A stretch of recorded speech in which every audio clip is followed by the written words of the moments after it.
दोस्तों, सबसे पहले सब्सक्राइब करें, नोटिफिकेशन बेल दबाएं और सबसे पहले वाली ऑप्शन ऑल करें, जिससे हमारी आने वाली नई वीडियो की नोटिफिकेशन आपको फ़ौरन मिल जाएगी। जय श्री राम भक्तों। दोस्तों, जो हमने वीडियो में प्रश्न पूछा था कि संत नामदेव जी का जन्म किस राज्य में हुआ था, तो उसका उत्तर है महाराष्ट्र में।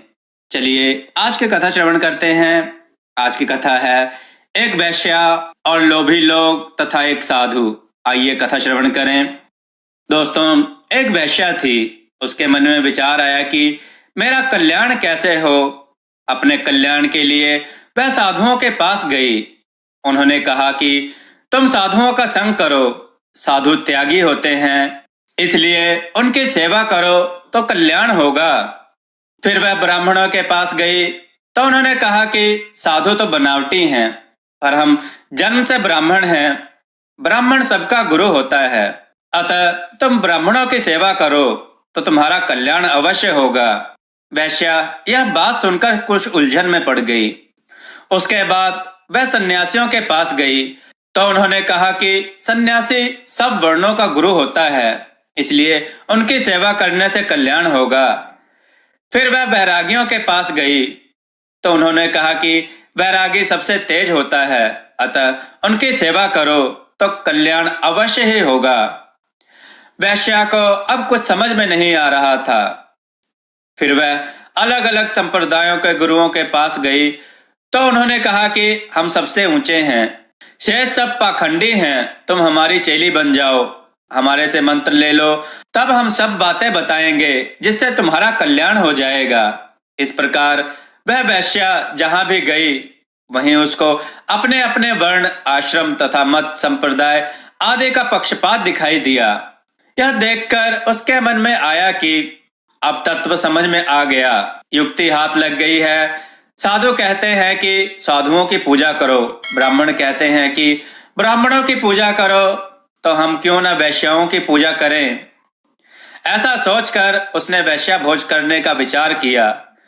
उसने सब वैश्याओं को निमंत्रण दिया।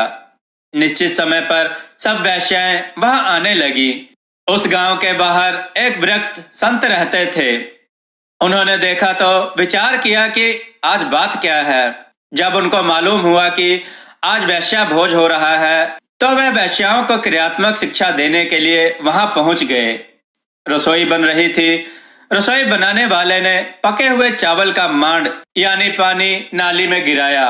वैश्या अपनी छत पर खड़ी होकर जिधर देख रही थी उधर बाबा जी बैठ गए और उस मांड से अपना हाथ धोने लगे। वैश्या ने देखा तो बोली कि बाबा जी, यह क्या कर रहे हो। बाबा जी ने कहा कि तू अंधी है क्या, तेरे को दिखाई नहीं देता, मैं तो अपने हाथ धो रहा हूँ। वैश्या ने बाबा जी को ऐसा करने से रोका तो वे माने नहीं। वैश्या उतर कर नीचे आई और बोली कि बाबा जी, यह चावलों का पानी है, इससे तो हाथ और मैले होंगे, आप साफ पानी से हाथ धो।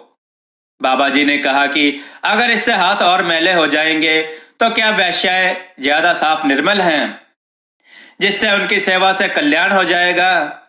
हाथ मैले पानी से साफ होते हैं या साफ पानी से। यह सुनकर वैश्या को होश आया कि बाबा जी बात तो ठीक कहते हैं, तो फिर कल्याण कैसे होगा। बाबा जी बोले, जिस संत में किसी भी मत संप्रदाय आदि का पक्षपात आग्रह ना हो, जिसके आचरण शुद्ध हो, जिसके भीतर एक ही भाव हो कि जीव का कल्याण कैसे हो, जिसमें किसी प्रकार की कामना ना हो, वह संत चाहे स्त्री हो या पुरुष, साधु हो या ब्राह्मण, किसी भी वर्ण, आश्रम, संप्रदाय आदि का क्यों ना हो, उस संत का संग करो, उनकी बातें सुनो तो कल्याण होगा। तत्पश्चात यह हुआ कि जहां स्वार्थ और अभिमान होगा, भोग और संग्रह की इच्छा होगी, वहां आसुरी संपत्ति आएगी ही। जहां आसुरी संपत्ति आएगी वहां शांति नहीं रहेगी, प्रत्यु अशांति होगी, संघर्ष होगा और इससे पतन हो जाएगा। दोस्तों, आपको यह कथा कैसी लगी अपने विचार और सुझाव कमेंट में जरूर दें।